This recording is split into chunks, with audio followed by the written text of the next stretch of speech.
Hello साथियों, नमस्कार। कैसे हैं आप? आशा करता हूँ आप लोग स्वस्थ होंगे, मस्त होंगे। और देखिए, कोरोना अभी गया नहीं है और इसीलिए मास्क का यूज़ करते रहें, सोशल डिस्टेंसिंग का पालन करते रहें। 2 गज़ दूरी, मास्क है ज़रूरी। और पिछला मैंने वीडियो जो बनाया था वो था यूडाइस प्लस फीडिंग पार्ट 1, और आशा करता हूँ आप लोगों को वीडियो पसंद आया होगा।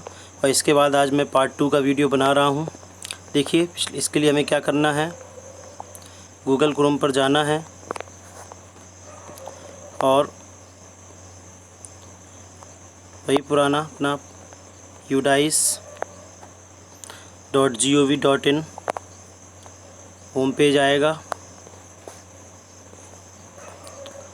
और वापस उत्तर प्रदेश वाले लॉगिन को लॉगिन करना है।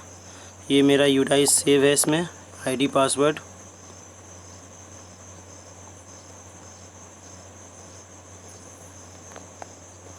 लॉगिन करेंगे कैप्चा कोड डालकर और डेस्कटॉप साइट लगा लेंगे। देखिए, डेस्कटॉप साइट लगाने में कभी कभी लॉगिन से ये बाहर आपको कर देता है, दोबारा लॉगिन करना पड़ेगा।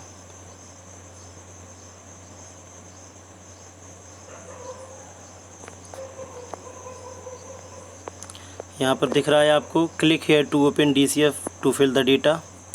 वापस वहीं पर जाएंगे और लास्ट वीडियो मैंने आपको पॉइंट नंबर 2.2.1 और से 2.2.3 तक बताया था। आज बात करते हैं हम 2.3.1 से 2.3.4 तक, जो कि ICT के बारे में है। तो ICT ये SCAL लैब, ये कंप्यूटर एडिशनल लैब है। आपके स्कूल में यदि हो तो आप इसमें यस कर सकते हैं। ICT लैब जो कंप्यूटर की लैब हो, अगर आपके यहाँ पे है तो आप उसे यस कर सकते हैं, अदरवाइज़ नो कर देंगे। अगर आप इसे यस करते तो आपको इसमें फिर डे ऑफ इम्प्लीमेंटेशन बताना पड़ेगा कि किस डेट को, ईयर ऑफ इम्प्लीमेंटेशन यानी किस वर्ष में आपके स्कूल में ICT की लैब जो है बनाई गई थी। और उसके बाद में पूछेगा ये कि ICT की लैब फंक्शनल है, तो अगर ICT की लैब को आप यस दिखाते तो आपको इसे फंक्शनल बताना पड़ेगा। फिर बूट मॉडल है, बू मॉडल है, इस तरीके से है। क्या ICT का इंस्ट्रक्टर आपके स्कूल में है, full time, part time, not available, जो भी हो। और यहाँ पर आपका स्कूल में कौन कौन सा आइटम है, जैसे laptop, desktop, tablet, PC with integrated teaching learning devices, digital board, server, projector, LCD, LED, plasma screen, printer, scanner, web camera, generator, internet facility, DTH TV antenna, content and digital resource और assistive tech based solution for CWSN। उसके बाद में तो इनमें से जो भी चीज़ें अपने स्कूल में हो हम उसको यस कर देंगे। और जितना नंबर्स हों, जैसे यहाँ लिखा नंबर ऑफ़ यूनिट्स और नंबर ऑफ़ फंक्शनल यूनिट्स, जैसे कि यहाँ पर LCD की 3 स्क्रीन है और तीनों आपकी फंक्शनल है तो आप यहाँ पर 3 लिख देंगे, 3। प्रिंटर 1 है और वही फंक्शनल है तो 1 लिख देंगे। और इनमें से कोई चीज़ ना हो तो आप उसे नो भी कर सकते हैं। Whether ICT based tools are being used for teaching, तो यदि ICT बेस्ड टूल्स स्कूल में यूज़ होते हैं टीचिंग के लिए तो यस कर देंगे।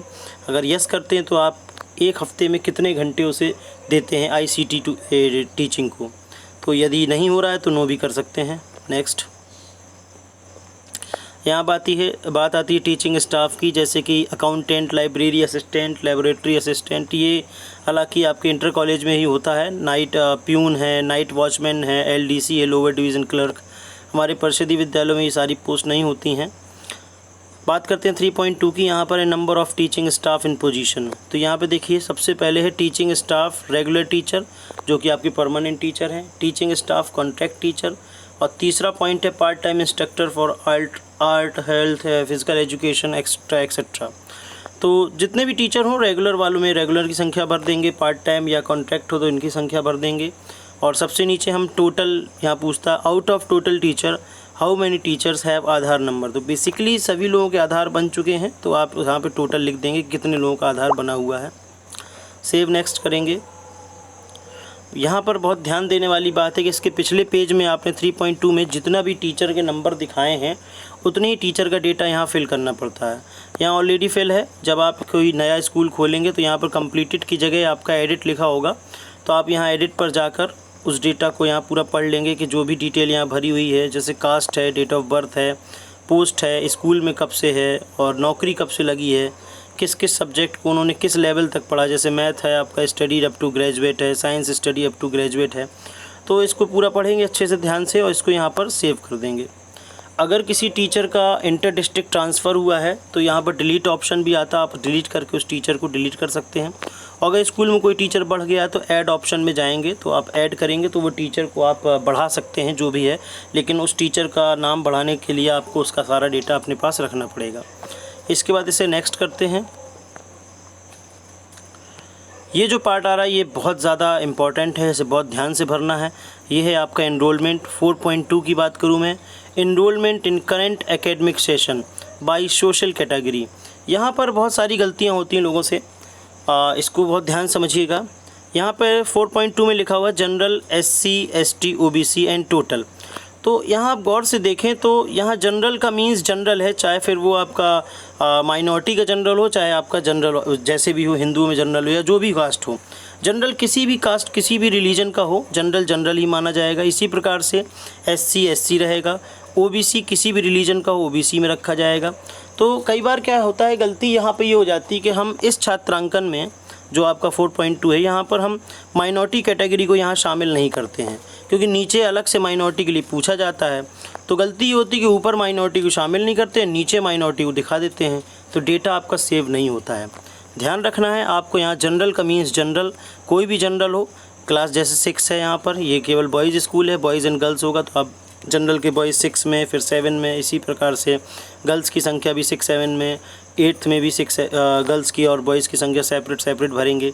फिर इसी प्रकार से SC कैटेगरी में, फिर OBC कैटेगरी में पूरी संख्या आप भर देंगे। नीचे आपको यहाँ पर ग्रांड बॉयज़ टोटल और ग्रांड गर्ल्स टोटल और लास्ट में ग्रांड टोटल आता है।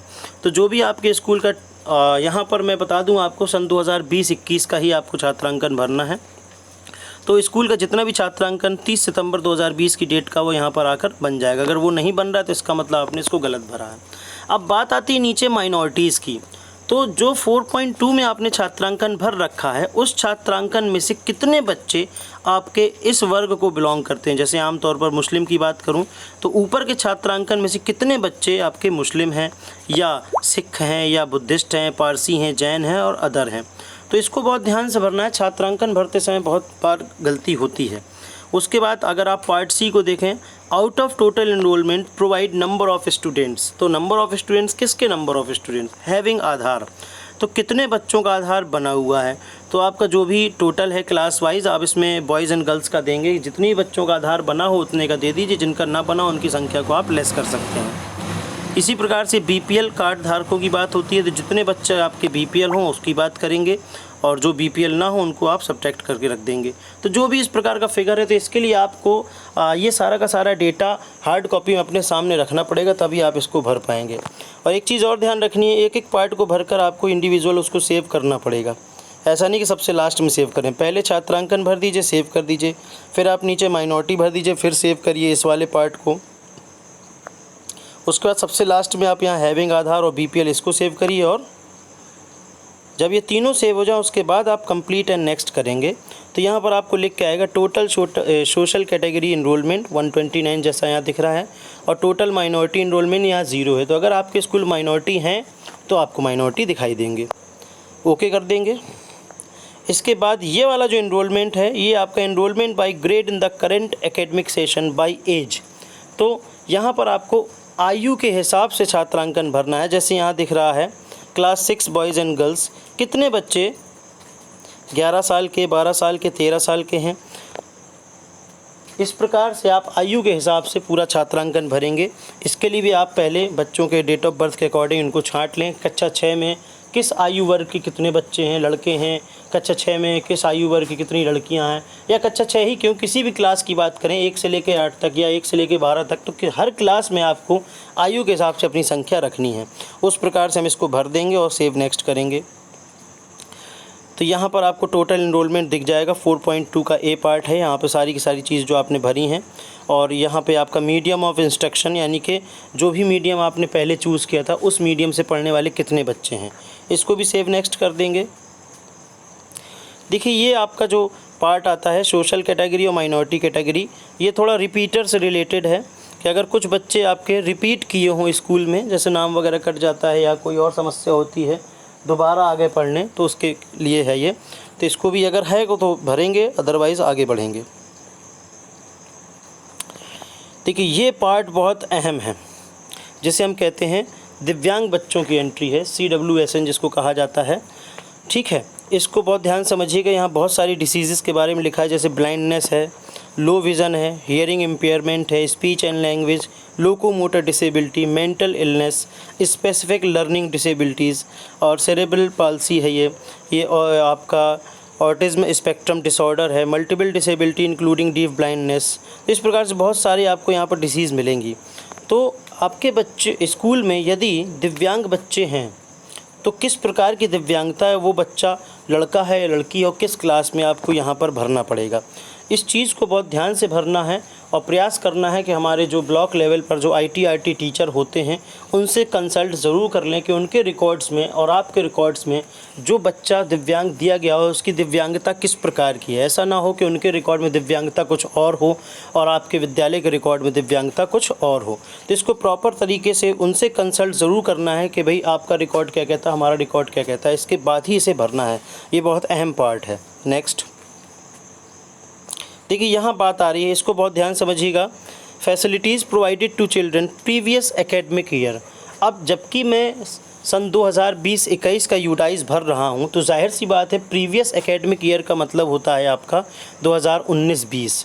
तो 2019-20 में सबसे पहला पार्ट यहाँ पर आता है free text book. Free text book यानी जो आपकी किताबें मिलती हैं, निःशुल्क पाठ्य पुस्तकें मिलती हैं, उनके बारे में है। तो यहाँ कैटेगरी वाइज आपको लिखना है टोटल वे में कि 2019-20 में कितने बॉयज़ थे जनरल की, कितनी गर्ल्स थीं जिनको बुक मिली, कितने बॉयज़ SC के थे, कितनी गर्ल्स थीं, फिर आपको OBC के कितने बॉयज़ थे, कितनी गर्ल्स थीं, और यहाँ पर माइनॉरिटी को भी अलग से देना है। तो यहाँ भी समझने वाली बात है कि जो माइनॉरिटी है पहले यहाँ भी शामिल होंगे और उसके बाद उनको अलग से यहाँ दिखाया जाएगा। इसी प्रकार से फ्री यूनिफॉर्म है, निःशुल्क गणवेश की बात है। 2019-20 में कितने बच्चों को ड्रेस दी गई थी, तो उसी प्रकार संख्या यहाँ भी भर देंगे। Transport facility to reach school, ये अपने परिषदीय स्कूलों में नहीं है, रिक्शा वगैरह नहीं चलते हैं। स्कॉट है, बाइसिकल है। बाइसिकल में ध्यान देना है कि शायद गवर्नमेंट की तरफ से या विभाग की तरफ से किसी दिव्यांग बच्चे को बाइसिकल दी गई हो, तो यदि दी गई तो आप उसको यहाँ भर सकते हैं। हालांकि यहाँ बाइसिकल भरना नहीं है, उसके लिए यहाँ पर ऑप्शन आएगा दिव्यांग बच्चों के लिए, जैसे ब्रेल बुक है, ब्रेल किट है, लो विज़न हियरिंग एड है, आपका ब्रेसेस हैं, क्लचेस हैं, व्हील चेयर है, ट्राइसिकल है, कैलिपर है, स्कॉट है, स्टाइपेंड है। तो अगर किसी दिव्यांग बच्चे को कोई सुविधा दी गई हो, फैसिलिटीज़ प्रोवाइडेड टू CWSN पिछले साल यानी कि 2019-20 में, तो यहाँ हम भर देंगे। तो इसको भी ITRT टीचर से कंसल्ट करके भरें तो ज़्यादा बेहतर रहेगा।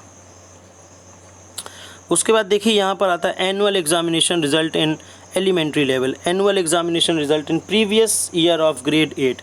चूँकि मैं एक जूनियर स्कूल का यूटाइस आपको बता रहा हूँ तो यहाँ पर लास्ट क्लास जो होगी आपकी वो क्लास 8 होगी, तो यहाँ भी हमें बताना है। और ये भी प्रीवियस ईयर की बात है, यानी सन 2019-20 की बात चल रही है यहाँ पे।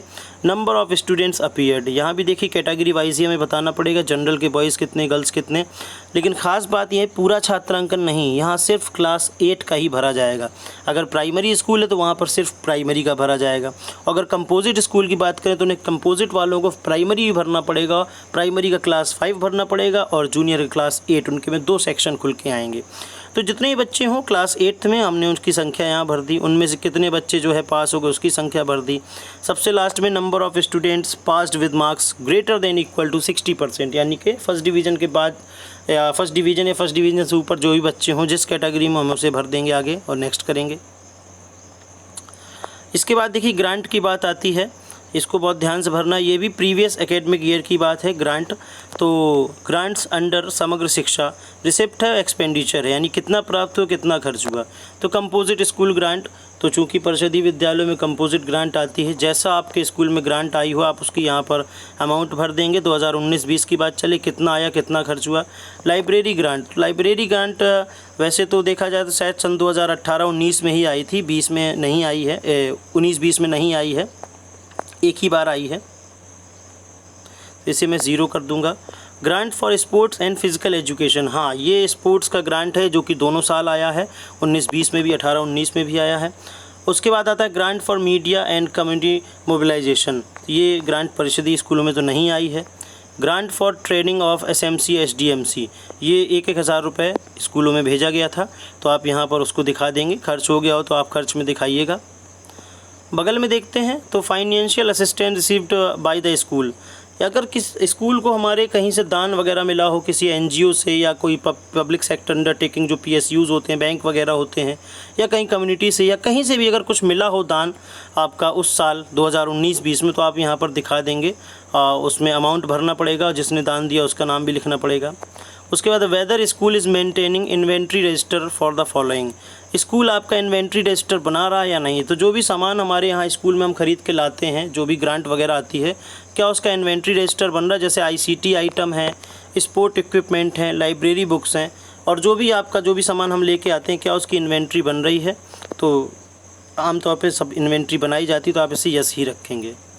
अब मैंने आपको पॉइंट नंबर 8.8.3 तक बता दिया। इसके बाद जो आता है वो है पीजीआई इंडिकेटर, यहाँ स्टार्ट होता है 10.1। इसे बहुत ध्यान समझिएगा, इसमें बहुत सारे ऑप्शन हैं, जैसे कि number of teachers with Aadhaar और whose unique ID is seeded in any electronic database, यानी कितने लोगों का आधार बना हुआ है या आधार के अलावा कोई भी यूनिक आईडी किसी भी इलेक्ट्रॉनिक डेटाबेस में हो। तो जैसे जाहिर सी बात है आधार सभी का बना हुआ, तो हम संख्या भर देंगे। Whether the school has placed a system to capture student attendance electronically, तो ये स्टूडेंट्स की अटेंडेंस को इलेक्ट्रॉनिकली लेने के लिए क्या कोई सिस्टम लगाया गया है। तो यदि अगर हाँ लगाया है तो हाँ कर देंगे, अदरवाइज़ ना कर देंगे। Whether the school has a place a system to capture teacher attendance electronically, ये टीचर्स के अटेंडेंस के लिए है। Has school evaluation been completed, क्या स्कूल का एवेल्यूएशन हो चुका है। Has school made improvement plan on the basis of evaluation, क्या स्कूल ने विकास के लिए कोई प्लान बनाया है एवेल्यूएशन के आधार पर। ये सारे जनरल पॉइंट्स हैं। पॉइंट नंबर 10.1.6 ये बहुत ज़रूरी है। Is the school registered under PFMS, देखिए PFMS पोर्टल के थ्रू सारे के सारे स्कूल रजिस्टर्ड हो चुके हैं परिषदीय विद्यालय, इसलिए आपको यहाँ पर यस ही करना है। उसके बाद में अदर इंडिकेटर्स हैं। Weather the school has constituted youth club, क्या बाल संसद का गठन किया गया है। इको क्लब, क्या पर्यावरण का क्लब बनाया गया है, संसद कह सकते हैं। Whether teacher identity card are issued to all teachers in the school, क्या टीचर्स को ID कार्ड दे दिए गए हैं। इसी प्रकार से सेफ्टी के बारे में भी आता है। SDMP ये स्कूल डिज़ास्टर मैनेजमेंट प्लान है। स्ट्रक्चरल सेफ्टी ऑडिट है। Whether non structural safety audit है। CCTV वगैरह है। फायर एक्सटिंग्विशर, ये देखिए स्कूलों में रखे हुए हैं, सभी स्कूलों में इसको हर साल रिफ़िल भी कराया जाता है। Does the school has a nodal teacher for school safety, क्या स्कूल में कोई नोडल टीचर है सेफ्टी के लिए। इस प्रकार से आप यहाँ पे बहुत सारे पॉइंट देखेंगे, इनको अपने हिसाब से जैसा भी स्कूल की वास्तविकता हो, जो धरातल पे हो, उसी हिसाब से हमें भरना है, और इसके बाद हम इसे सेव एंड कंप्लीट कर देंगे।